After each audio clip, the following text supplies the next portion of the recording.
Snow White and the Seven-Figure Weekend. Really ate, but still. Bomb City, baby. Controversy doesn't equal box office returns. Not every movie can have the chicky jockey.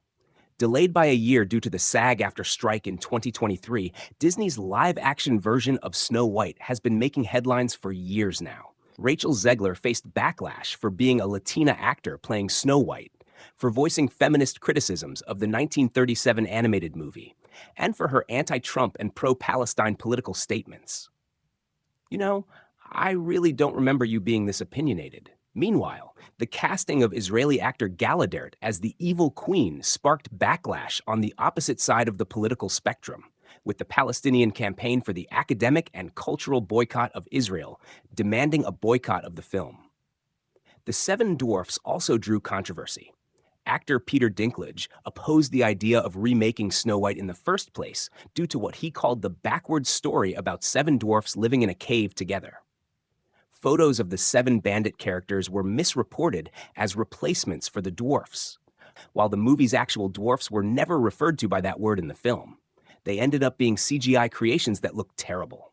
Ultimately, the way the film looked appears to have outweighed the many controversies surrounding its production. What's lost in all this is that the movie really did stink. Controversy aside, this was a pretty awful film. If you haven't seen it, you're lucky. Captain America. Brave New World also built up a reputation for controversy years before anyone even saw it. There were folks out there who couldn't figure out why Sam Wilson got to be the new Captain America from the start. The super soldier serum is pretty critical to the character after all, and he's not on the juice. But other groups found reasons to get upset with the production over the course of its extensive reshoots and delays. The film's original title, Captain America, New World Order, played into conspiracy theories.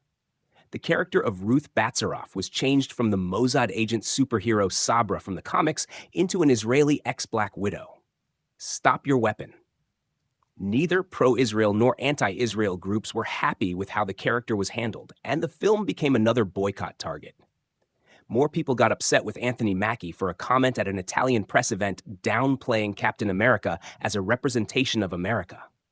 Though he quickly responded to the backlash with a patriotic clarification post on Instagram, when the movie itself finally came out, critical response was mixed and leaning negative.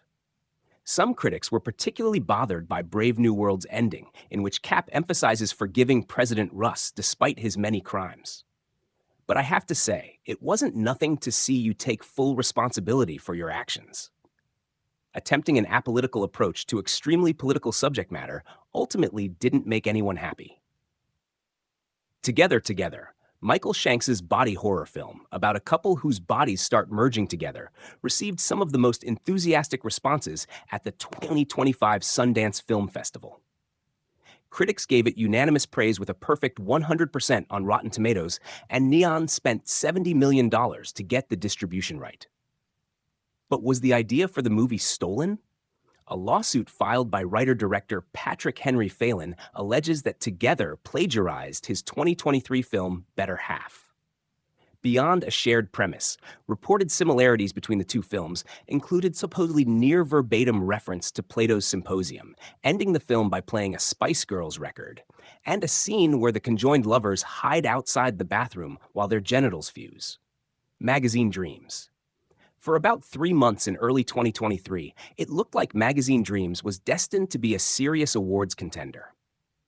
Searchlight spent $10 million on the rights to the film at Sundance, where its director Elijah Bynum won a special jury award for creative vision. Its unrelenting brutality led to divisive reactions, but everyone who saw Magazine Dreams at Sundance agreed that Jonathan Majors' performance as obsessive bodybuilder Killian Maddox was astonishing. Our own Orgy Fox even predicted Magazine Dreams will serve as a calling card for Major's irrepressible talent and one of 2023's defining performances. I won't let anything stop me from accomplishing this goal. Well, that calling card got revoked when Majors was convicted of assaulting and harassing his former girlfriend. Portraying the deaths of toxic masculinity is no longer that impressive if we're unsure how much of the portrayal is acting. Searchlight dropped Magazine Dreams after Major's guilty verdict. The movie eventually got picked up by Cliff Entertainment, a distribution company making a name in releasing films other studios won't touch, and it was quietly released in theaters,